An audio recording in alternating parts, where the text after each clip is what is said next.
第99次领证，顾潇池又踩着民政局下班的点才出现。抱歉，打游戏太投入，没听见闹钟。都怪我，顾总为了帮我上分熬了一夜，为领证还疲劳驾驶了呢。顾潇池搂着我就要往里走，白月却上前一步拦住了他。不是还有15分钟才关门吗？让我再充1颗星上王者好不好？顾潇池皱眉看了他一眼，转头对我说：放心，一把就10分钟，今天一定领到证。我笑了笑，没说话。一局结束，民政局早已关门。顾潇池满脸歉意：再约个时间吧，下次我肯定不迟到。我点点头，转身离开。因为就在刚才，我已经预约了第100次领证，只是这次我换了个永远不会让我等的人。顾潇池从身后追上来，一把将我扯进怀里，揉了揉我的头发。好了，别生气了，我今天手感差，真不是故意的，都怪白月，非要跟人打赌1天之内上王者。又是白月。白月不知道什么时候也跟过来了，站在2步远的地方吐了吐舌头。他倒是先委屈上了，怪你才对吧？早知道我还不如花钱找代打，浪费我2颗星。他说着往前走了半步，伸手推了顾潇池一下，推完没站稳，整个人往前一栽，跌进他怀里。顾潇池一手搂着我，一手把他扶住，动作很自然，像做过很多次。白月站稳了，一转头看到我，眼眶突然就红了。嫂子，对不起啊，都是我让顾总帮我上分，耽误了你们领证，游戏也输了，早知道还不如让你跟嫂子去领证呢。顾潇池揽住我的肩，上下搓了搓。多大点事儿，你嫂子不会计较的。我和你嫂子多少次了，都因为各种事耽误了领证，她早习惯了，不会放在心上。白月摇头，眼圈还红着。可我心里过意不去啊，我请嫂子吃饭赔罪好不好？我低头看了一眼手表，不用，你们去吃吧，今天已经耽误我太久了。我转身走进人潮，隐约听到身后传来顾潇池哄白月的声音。她没生气，就是天生冷脸，等我哄一哄就好了。原来他还不知道，我不是不生气了，我只是不想要了。我直接去了顾潇池的公寓，推开门，客厅那面嵌入式玻璃展柜的感应灯瞬间亮了，98个格子，98件礼物，每一件都是一次失约。第一次迟到，他送了我一条手链，那时候他刚创业，手头不宽裕，但坚持要买，说女孩子不能委屈。第5次换了一个品牌，第10次是 M 加，第20次开始变成了 C 加 L 加，礼物越来越好，牌子越来越响，他来的也越来越晚。手机突然响了一声，是银行到账提醒，金额刚好是一个新款 C 加包的价格。紧接着是顾潇池发来的一条微信：买你喜欢的 C 式的包吧，出了新款，很衬你。我看了几秒，点了收款，没回消息。之前的98个礼物我全都挂到二手平台了，加上今天这笔，刚好凑够一套房子的首付。7年青春，拿这些当补偿也不为过。入夜，顾潇池带着一身酒气回来了，他从背后抱住我，下巴嘚在我肩窝，声音闷闷的：真生气了？我家泱泱不会真生没脑子的小助理的气吧？我轻轻推开他的手，不是生气，我只是累了，阿池。他揉着太阳穴，2道剑眉皱在一起。谁让你非要坐民政局那个硬板凳？下次在我给你买的房车里等，就不累了。不是身体累，是心累了。他愣了一下。潇池，7年，你一共迟到了99次。我们老家有个说法，要是99次都没和心上人领证，就是姻缘结，两人以后就算在一起也会不幸，除非换人。他愣了一秒，然后笑出声来。那种迷信的说法你也信？我信。我抬头看着他，客厅只开了壁灯，光线暗，他的表情我看不太清，但能感觉到那道目光盯在我脸上，从漫不经心变成审视，又从审视变成不耐烦。就因为什么破迷信你要跟我闹？今天真是意外，我不是故意要迟到的，下次我保证比你早。我拿过他的手机，点开闹钟，20个闹钟，从上午9点半开始，每隔5分钟一个。重要事项提醒：10点和泱泱领证，别迟到。所有闹钟的状态都是已关闭。昨晚分开前，我亲手设的。他当时靠在沙发上打哈欠，敷衍地说：“知道了。”我往下滑了2下。通话记录：今天上午9点12分，白月来电，通话时长47分钟。10点整，白月来电，通话时长1个多小时。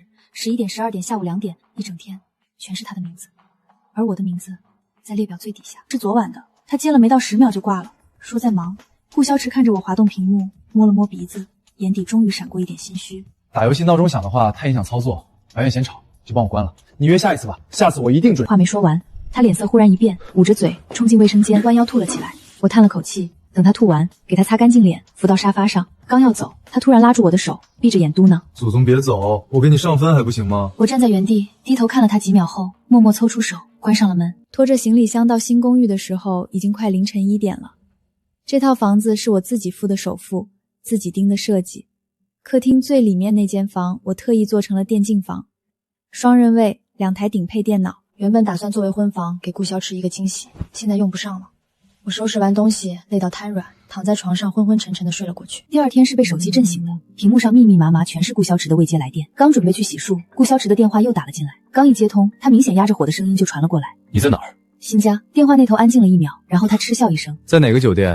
把定位发我，我下班去接你。我昨晚喝多了，没记忆了。你昨天晚上怎么走了？”我以后都不会去你那里了。你什么意思啊？顾潇池，我们分手吧。他沉默许久，突然轻笑一声。就因为我领证又迟到了？这不算理由吗？顾潇驰叹了口气。当然不算。宋阳雪，你是小孩子吗？别闹了。周2到周4我得去考察地皮，你预约周5上午去民政局吧。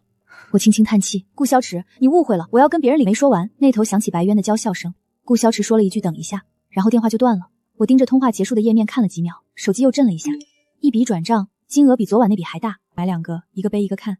乖，我把手机屏幕按灭，扔在枕头旁边，走进洗手间，站在洗手台前，镜子里的自己脸色发白，嘴唇没颜色，眼底是化不开的疲惫。3年前不是这样的。第一次领证那天，我提前2个小时就到了民政局，化了很久的妆，坐在门口的台阶上等。他迟到了40分钟，但那次他的理由是在路边救了一只受伤的流浪狗。他举着手机给我看那只脏兮兮的小狗，愧疚地说：洋洋，对不起，它太像你小时候养的那只了，我不能丢下不管。他的眼睛很亮，亮得像碎掉的星星。我说没关系，下次再去。第2次迟到是他在高速上爆胎了，第3次是飞机晚点，第4次、第5次、第6次，每一次都有理由，每一次他都很愧疚，每一次我都说没关系。不知道从哪一次开始，理由变成了白渊。白渊家的水管爆了，白渊的手被仙人掌扎了，白月把自己锁在茶水间了，白月养的猫好跑丢了，白月失恋了，一件比一件小，一个比一个荒唐。但他每次都飞快地赶过去，从不让他等。我抱怨过一次，他说他是我助理，笨得要死，我要是不管，万一真出事赖上我了呢？说得理直气壮。后来我就没再提过。我点开手机，重新预约了下周5的登记。预约成功后截图保存，然后联系了中介，把新公寓挂了出去。来确认房源的中介是个年轻姑娘，在屋子里转了一圈，站在电竞房门口不肯走。你这房子刚装好就要卖，还降价了，太可惜了吧？我站在阳台上看着楼下的马路，没什么可惜的，我要去别的城市了。中介离开后，我又去了趟公司，辞职信早就写好了，只差最后的签字。人事经理看了我一眼，欲言又止，最后还是盖了章。走出公司大门的时候，我把预约成功的截图发到了朋友圈，没有配文，只有一张图。2分钟后，顾松植的电话打了过来，他语气有些急。洋洋，你快取消预约，白月订了周5的演唱会票，必须双人参加才能参与抽奖，咱俩改一天，听话，改到下周1，我陪你一起去民政局。我靠在公司门口的柱子上，看着天边的云，没说话。你听到我说话没有？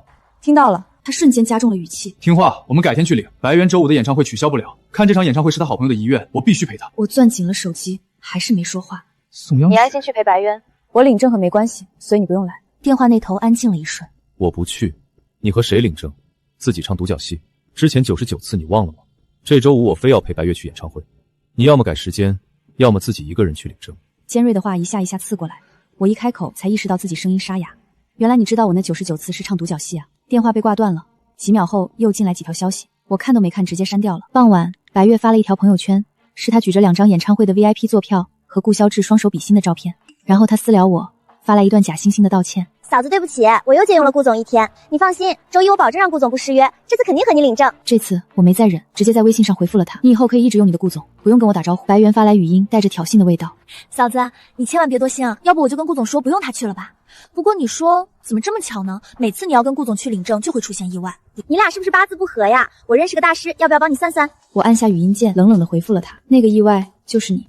听完这句，他就没再发来消息了。晚上在家收拾东西的时候，我忽然发现有样东西落在了顾潇栋家，那是我给他定制的一对接吻陶偶。既然分开了，那东西就不该留在那儿。我驱车过去，钥匙已经放在顾潇池那里了，只能按门铃。门开了，白月站在门口，穿着顾潇晨的大号 T 恤，半露着肩，头发湿漉漉的，脚上踩着我的拖鞋。我愣在原地。洋洋，顾潇池从书房走出来，脸色微变，把白月拉到身后。你别误会，他被客户吐了一身，来借浴室洗个澡。看到这一幕，心还是不可遏制的疼了一下。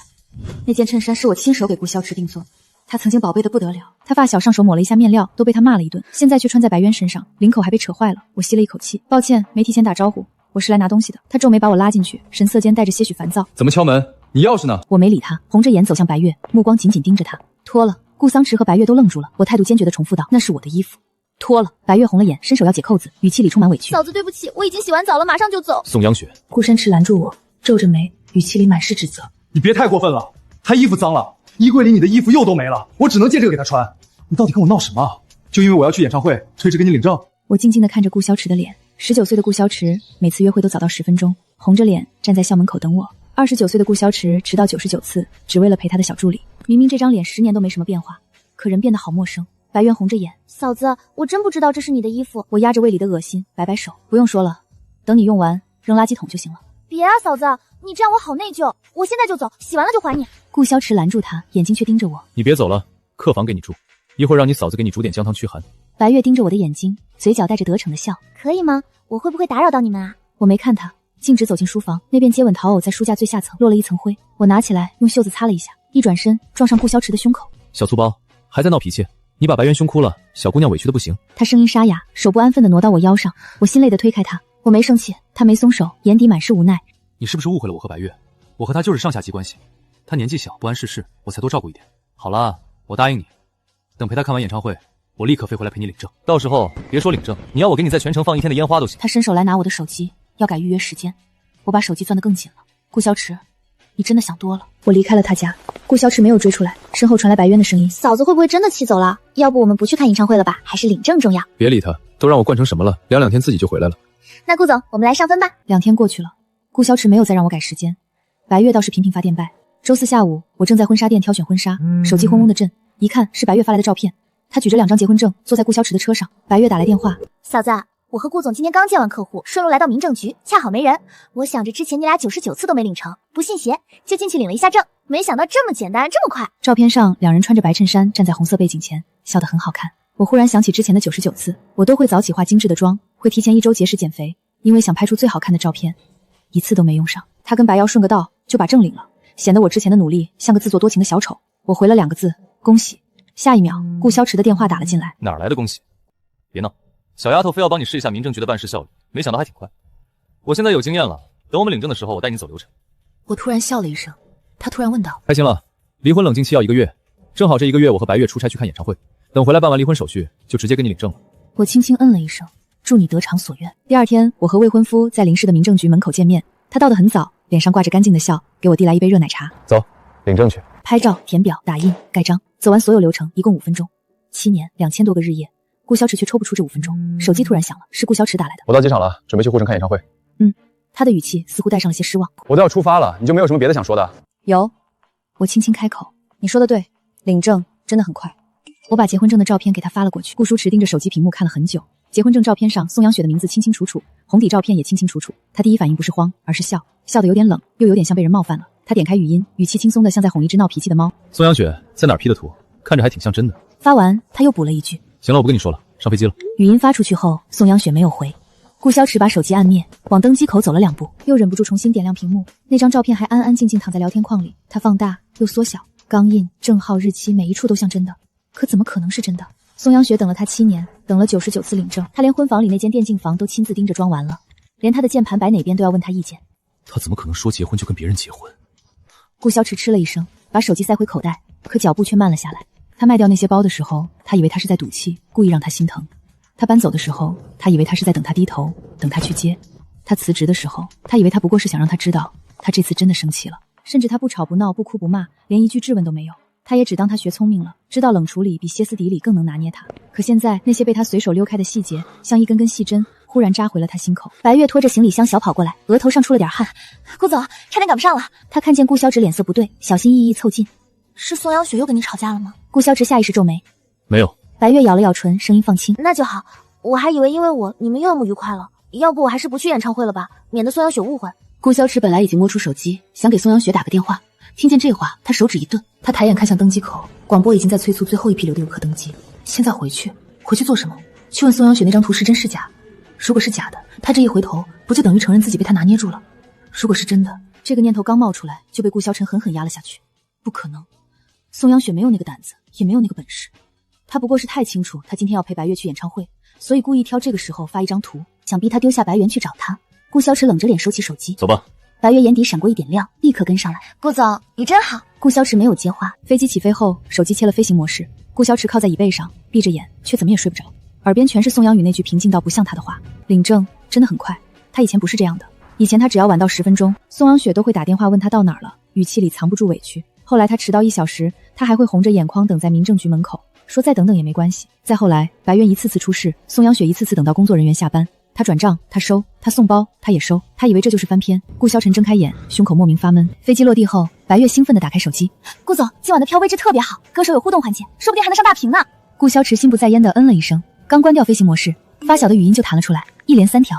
他点开第1条，阿驰，你看宋阳雪朋友圈了吗？顾萧驰眉心一跳，第2条紧接着响起，发小的声音明显压低，却掩不住震惊。不是只有结婚证，他发了婚礼酒店定位，就在宁市那个酒店。顾萧驰脚步猛地停住，白渊差点撞到他背上。顾总，第3条语音自动播放，还有现场照片，红毯、花墙、迎宾牌都摆出来了。你俩到底什么情况？他明天真结婚啊？顾潇池的脸色瞬间沉了下去，他一把点进宋阳雪的朋友圈，可什么都没有，不是没有动态，是他看不见。那一刻，顾潇池才后知后觉意识到宋阳雪把他屏蔽了。他把结婚证发给他是通知，不是试探，更不是求和。顾潇池手指用力到发白，立刻给宋阳雪拨电话，忙音，再拨，还是忙音。他点开聊天框发过去一句：你在哪儿？红色感叹号没有出现，可宋阳雪没有回。白猿站在旁边，看见他盯着手机的样子，脸色微微变了。他很快又挽住他的胳膊，声音软得发泥。顾总，车到了，演唱会快开始了，我们先过去吧。顾潇池想抽开手，白月却抱得更紧，半边身子贴过来。这里人好多，我怕走丢。顾潇池低头看他，如果是以前，他会顺手护住他，甚至会觉得白月这样依赖他，很像一只没安全感的小动物。可今天，他只觉得烦，很烦。偏偏手机再也没有响，没有宋安雪的解释，没有他委屈的追问，也没有他赌气的质问，好像他去不去，信不信，回不回头，都已经不重要了。顾潇池最终还是没有立刻回宁氏，他跟着白月去了演唱会。他告诉自己，婚礼可以撤，定位可以改，照片也可能只是宋明雪为了逼他现身布置出来的戏，只要他愿意，明天之前都来得及。可一路上，他的心始终悬着。演唱会现场人潮汹涌，灯牌和尖叫声几乎要把夜色掀翻。白渊紧紧抱着他的胳膊，兴奋地跟他说这个歌手有多火，哪首歌他听过多少遍。顾潇池坐在 VIP 席上，一个字也没听进去。他反复点开手机，宋阳雪的聊天框安静的刺眼。发小又发来一张截图，婚礼酒店定位旁边是一张布置到一半的现场照片，白色花海，红毯尽头，迎宾牌上宋阳雪的名字清清楚楚。顾潇池盯着那3个字，心口像被什么狠狠攥住。他还没想明白宋阳雪是不是真的结婚，头顶忽然爆发出一阵尖叫。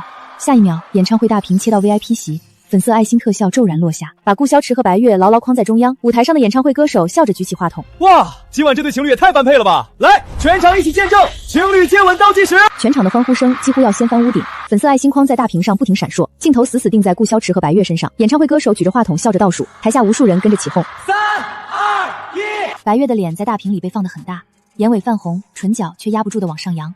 他等这一刻等了太久，从进场时抱住顾潇池胳膊开始，他就一直在等镜头扫过来。只要顾潇池在这种场合没有推开他，只要他们在全场面前亲上，哪怕顾潇池事后再怎么解释，所有人也都会默认他们关系不一般。更何况宋阳雪已经发了结婚证，顾潇池现在最需要的不就是一个可以证明他不输不狼狈的人吗？白月微微扬起脸，声音轻得像撒娇。顾总，大家都看着呢。他说着已经朝顾潇池凑过去，大屏上的2张脸越来越近，周围尖叫声瞬间拔高，甚至有人吹起口哨。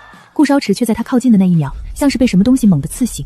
他眼前忽然闪过宋嫣雪朋友圈里那张红底照片，宋嫣雪没有吵，没有闹，只是平静地把结婚证发出来，还有顾潇婷发小发来的语音，语气里难得没了玩笑。阿池，他朋友圈不只有结婚证，还有婚礼酒店定位和现场照片。那一瞬间，顾潇池胸口像被人重重砸了一拳。他还没想清楚宋阳许怎么可能真的结婚，白月的唇已经近在眼前。顾潇池猛地抬手，毫不留情地推开他，滚开！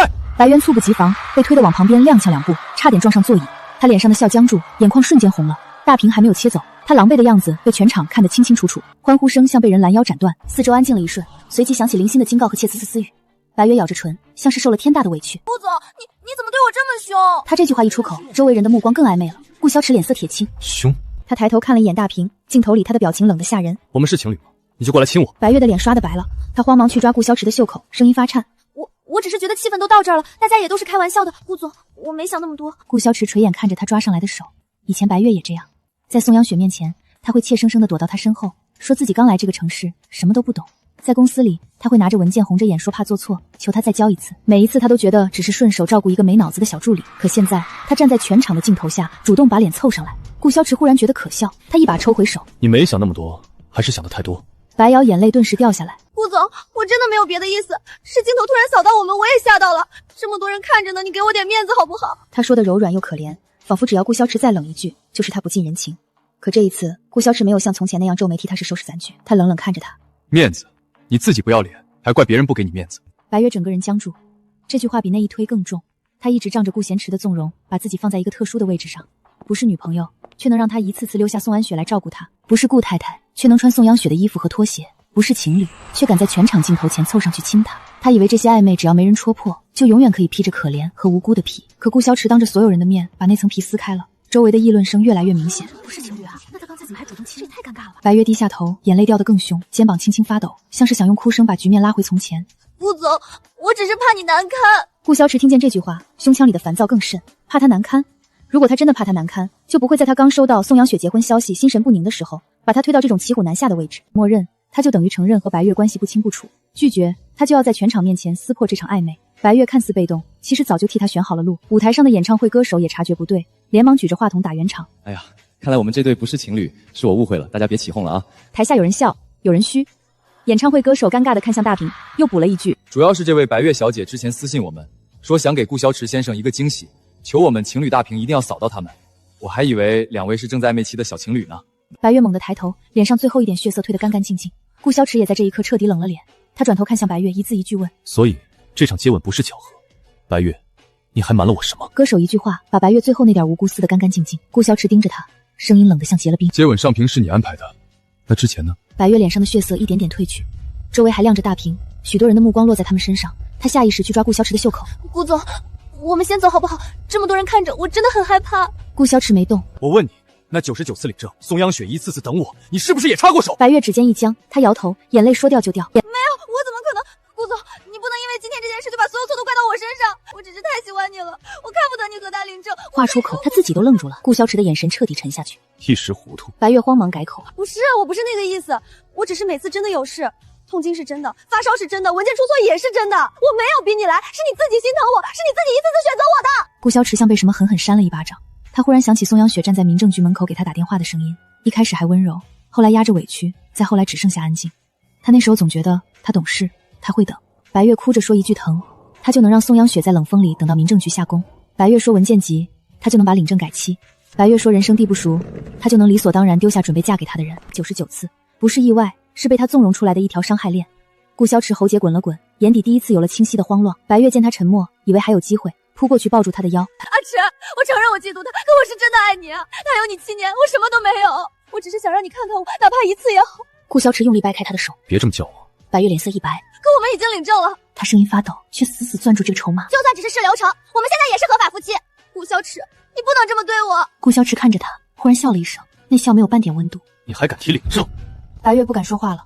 顾萧池拿出手机，翻出公司后台里早就有人递到他面前，却被他一次次压下去的账目。项目备用金3次私人消费报销，合作款提前划走，用你自己的账户周转，还有宋央雪生日那天你以采购名义刷走的那笔钱。白月瞳孔猛地一缩。顾总，那些我后来都补上了，我只是手头紧，我不是故意的。你以前不是说过小姑娘刚出来工作不容易吗？所以我替你兜了太多次。顾萧池的声音低下去，却比刚才更让人发冷。白月，从现在开始，你不再是顾氏的人，所有挪用的款项按公司流程追回，该承担什么后果你自己承担。白月彻底慌了，他扑通一下跌坐在地，眼泪砸下来。不要，顾总，你不能开除我，为了你连名声都不要了。你现在把我丢出去，别人会怎么看我？我会被笑死的。顾萧池弯腰捡起座位上的外套，连一个眼神都没再分给他。白月爬起来拦在他面前：你要和我离婚吗？你为了宋央雪要把我变成笑话。听到宋央雪的名字，顾萧池指尖猛地收紧。他想起那张结婚证照片，想起自己发过去那句轻飘飘的嘲讽，后背竟生出一层冷汗。如果那不是玩笑呢？如果宋央雪真的不等了呢？顾萧池绕开白月，声音沙哑却决绝：白月，我现在唯一要做的事是去找宋央雪。白月崩溃地喊他，声音被演唱会震耳的音乐吞没。顾萧池没有回头，他一边往外走，一边打开航班页面，把原定的行程全部取消，改签了最近一班回宁市的机票。顾萧池回宁市那晚，我的新手机一直在亮，最开始是陌生号码。宋央雪，接电话，你在哪儿？结婚证是真的吗？你把地址发给我，我当面跟你说。我看了一眼，没回，直接拉黑。没过多久，又换了一个号码。我知道你还在生气，领证那天是我不对，但你不能拿结婚开玩笑。宋央雪，我们7年，不是你说断就能断的。手机反扣在桌上，继续让化妆师给我试第2天要用的头纱。江胜坐在旁边，手里拿着婚礼流程单，一项一项和酒店核对。听见手机震动，他抬眸看我。要处理吗？不用，我说得很平静，已经处理完了。他没再追问，只把一杯温水推到我手边。后来顾湘池发小也给我发了消息：嫂子，阿池刚落地，他状态不太对，你们是不是有什么误会？要不你给他一个解释的机会。我看着嫂子2个字，忽然觉得陌生。从前我等顾萧池等到凌晨，在民政局门口被人看笑话时，没人问过我需不需要一个解释。我被放鸽子99次，独自回家时，也没人替我问顾萧池一句宋央雪状态对不对。如今我不等了，他们倒终于急了。我没有回复，只把和顾萧池有关的所有入口一个个彻底关上。第2天一早，婚车准时停在楼下，没有迟到，没有临时变故，也没有谁在路上突然打来电话说有一个更需要被照顾的人。江胜比约定时间早到了20分钟。我下楼时，他正站在车旁，西装笔挺，手里还拎着我爱喝的热奶茶。看见我，他眼底亮了一下，却没有催我，只伸手替我扶住裙摆。慢点。我把手放进他掌心，那一刻，我忽然想起以前每一次去领证，顾萧池总说快了，马上，等一下。可江胜从来不让我等。车门关山前，我的手机又震了一下，陌生号码发来一张截图，是婚礼酒店的定位，紧接着又是一句：宋央雪，你真敢办婚礼！我看完按灭屏幕，婚车缓缓驶出小区，车队一路通行无阻。原本天气预报说今天阴天，我还让人备了伞，可天亮后云层散得干干净净，阳光落在车窗上，晃得人眼眶发热。江胜偏头看我，紧张吗？我摇头，没有。他笑了笑，低声说：“那就好，剩下的都交给我。”我靠在车窗边，看着一路往后退的街景，忽然想起家乡那个说法，要是99次都没和心上人领证，就是姻缘结，两人以后就算结婚也不会顺，除非换人。以前我不信，我总觉得只要顾潇池愿意回头，只要他还记得19岁时那个会早早等我的自己，我们就还有以后。可后来我才明白，结不是命给的，是人一次次亲手选出来的。现在我换了人，所以连路都是顺的。酒店门口，婚礼布置已经全部完成，工作人员替我整理头纱，江胜站在红毯尽头等我，宾客陆续落座，灯光亮起，音乐声缓缓响起。我挽着江胜的手，一步一步往前走。从今天开始，我和江胜不再只是结婚证上的两个人，这里所有人都会看见，是我选择了他，也是他坚定地走向了我。顾潇池如果再来，就不再是那个被我等了7年的人，他只会是闯进别人婚礼的破坏者。仪式进行到一半，司仪的话音还没落下，宴会厅大门忽然被人从外面重重推开，光从门口灌进来。顾潇池站在那里，胸口剧烈起伏，眼睛死死盯着我和江胜交握的手，全场瞬间安静。他一步步往红毯上走，声音发哑，却压不住失控。宋阳雪，你凭什么嫁给他？他盯着我，像是终于被逼到无路可退。我们7年，你就这么把我扔了？顾潇池的声音砸进礼堂时，红毯两侧瞬间安静下来，所有人的目光都落在我身上，像一张骤然收紧的网。他站在门口，眼底通红，西装皱得不像样，却还死死盯着我和江胜交握的手。宋阳雪，你跟他到底什么时候开始的？他一步步走近，声音发颤，却偏要把每个字都咬得很重。我们7年，你说不要就不要，你才跟我分开多久，就跟江胜领证办婚礼？你敢说你没有早就背叛我？礼堂里响起细碎的抽泣声，江胜的手微微收紧，却没有替我开口，他只是站在我身边，挡住顾潇池逼近的半步距离，把所有探究和怀疑都和我一起接住。我抬头看向顾潇池，我敢说3个字落下，顾潇池脸色一僵。我往前走了一步，握着话筒的手很稳。顾潇池，我没有出轨，也没有背叛你，真正把7年感情一次次扔在地上的人，从来不是我。他嘴唇动了动。宋阳雪，你别把话说得这么难听，我们只是吵架，你以前也闹过。闹？我笑了一声。前几次约好领证，你说公司临时有会，让我等你半小时。我从早上9点等到民政局下班，你给我转了一笔钱，说让我买个包消消气。顾潇池的喉结滚了滚，我没给他插话的机会。又一次，你说白月刚来这个城市，身体不舒服，没人照顾，你让我别小气，说领证哪天都能领。再一次，你说白月工作出了错，怕被人骂，哭得喘不上气。你让我体谅他，后来呢？你每一次都有理由，堵车、开会、送他去医院、陪他处理麻烦。他害怕，他无助，他离不开你。我看见顾湘池脸上的血色一点点退下去，宾客席里已经有人低声议论，过去那些我一个人吞下的委屈，被摊开在灯光下，终于不再只是我矫情、不懂事、不够体谅。99次，我一字一句道：“顾潇池，我等了你99次。”他猛地抬眼，像是被这个数字刺到。不是每一次都，不是每一次都什么？不是每一次都让你记得，还是不是每一次都值得你道歉？他的脸僵得厉害。我继续说，你每次失约后都会送包、转账、发几句哄人的话，你觉得这就算补偿了？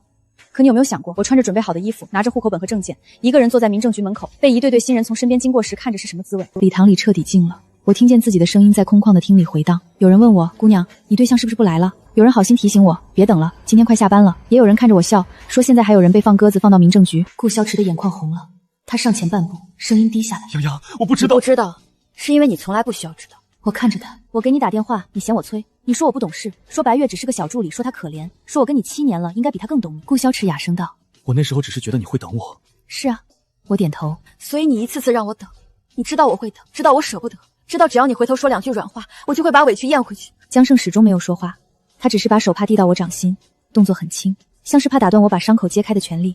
这一刻，所有人看见的不再是顾潇柱口中那个突然变心的新娘，而是一个在7年里被反复丢下，却终于决定不再回头的人。顾潇池看着江胜递来的手帕，忽然像被刺痛，咬牙道：那他呢？江胜又是什么时候出现的？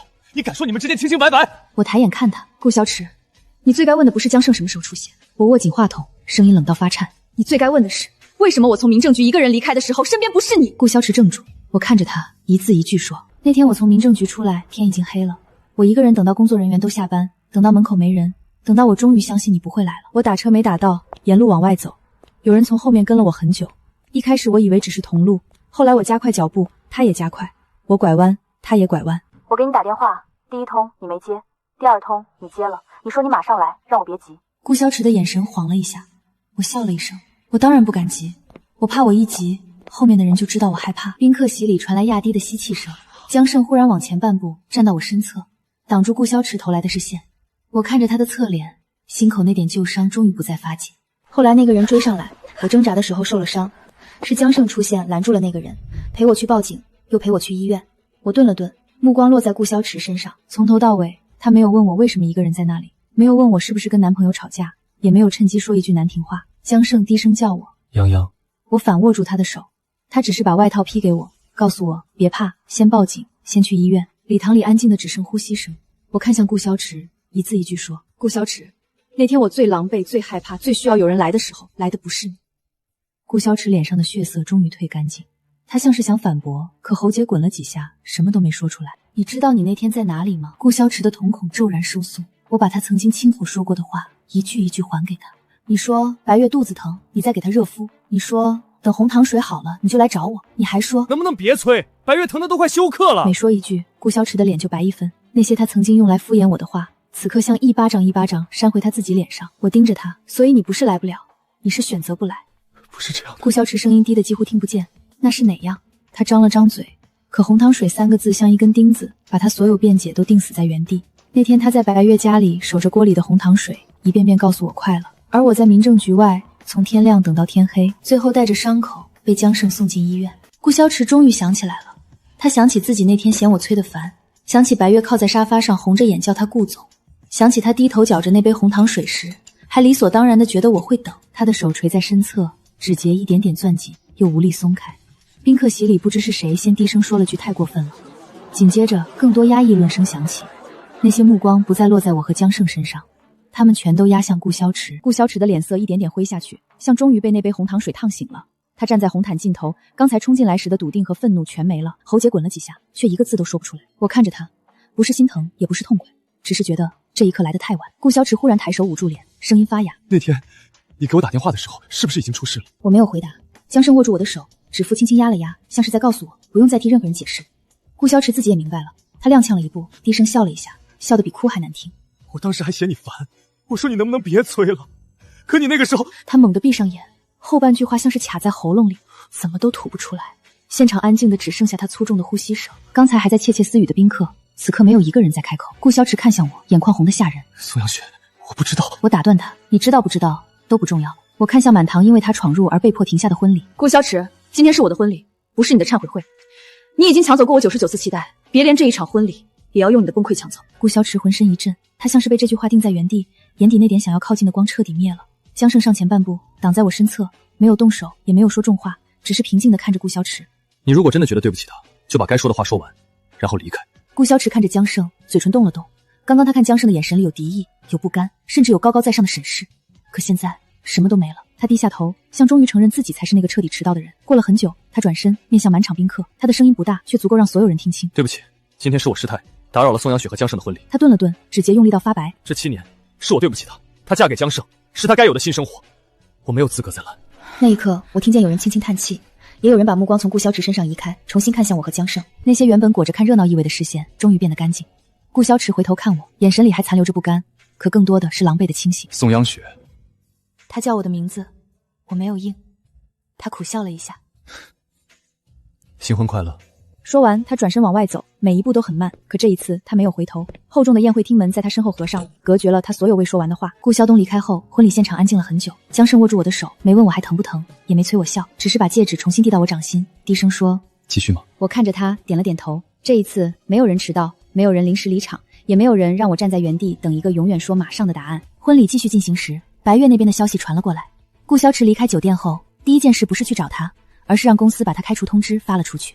挪用公款的账目被一笔笔翻出来，之前他靠着顾潇池的纵容压下去的单据全都成了证据。他打电话给顾潇池，哭着说自己不是故意的，说那些钱只是临时周转，说他以为顾潇池会帮他补上。顾潇池只回了他一句：“该还的还，该赔的赔。”白月终于慌了，他曾经最会卖惨，摔一跤要人抱，痛一下要人赔，流一滴眼泪就能把顾潇池从我身边叫走。可现在他的眼泪没有用了，公司不要他，顾潇池不接他电话，连他一直攥在手里炫耀的结婚证也成了最快反噬他的东西。他跑去找顾潇池，堵在他面前，红着眼问：“顾总，你不能这样对我，我们已经结婚了。”顾潇池看着他，眼底只剩冷意。白月，你比谁都清楚那本证是怎么来的。白月还想装无辜，可那天是你带我去的，是你说顺路。是我蠢。顾湘池打断他，所以我会负责把这个错误结束。没过多久，离婚手续办完，白月从顾潇池身边那被偏爱、被保护、被所有人误以为有后台的小助理，变成了人人避之不及的麻烦。他想再靠那副无辜的样子求顾潇池回头，可顾潇池连看都没再看他一眼。而我是在婚礼结束后的第3天再次见到顾潇池的。那天我从酒店出来，手里还拿着江胜替我披上的外套。顾潇池站在门口，整个人瘦了一圈，眼底布满血丝，手里捏着离婚证。他看到我，立刻往前走了一步。宋阳雪，我停下，他把离婚证举到我面前，声音发哑。我和白瑶离了。我没有接，也没有看，他像是怕我转身就走，急急开口。娘，我知道现在说什么都晚，可我真的知道错了。7年，我们在一起7年，不是说放就能放的。我平静地看着他，他眼眶一点点红了。我以前是混账，是我把你的等待当成理所当然，是我以为你永远都会站在原地。可我现在都明白了，我可以改，我以后不会再迟到，不会再管白瑶，不会再让任何人越过你。顾萧迟，他立刻噤声，像是终于肯认真听我说话。我说，你现在说的这些，江胜从一开始就做到了。顾萧迟脸色猛地一白，你让我等了7年，等到我连结婚都觉得像一场笑话。可江胜没有让我等过一次，他会提前到，会确认我冷不冷，会在我需要人的时候出现，而不是在一切都结束后拿着一句知道错了来要求我回头。顾萧迟唇瓣颤了颤。那我们7年算什么？我看着他手里的离婚证，忽然觉得那7年终于有了答案。算我终于学会不要再等迟到的人。手机在这时震了一下，江胜发来消息，我到了，等你。我低头看着那几个字，忍不住笑了。原来被人等待是这样的感觉。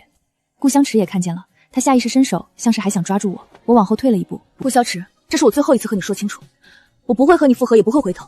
7年的等待到此为止。说完，我越过他朝路边走去。江胜站在那里，安静地等着我。我走到他身边，把手放进他的掌心，身后再没有人能叫住我。7年的等待彻底结束了。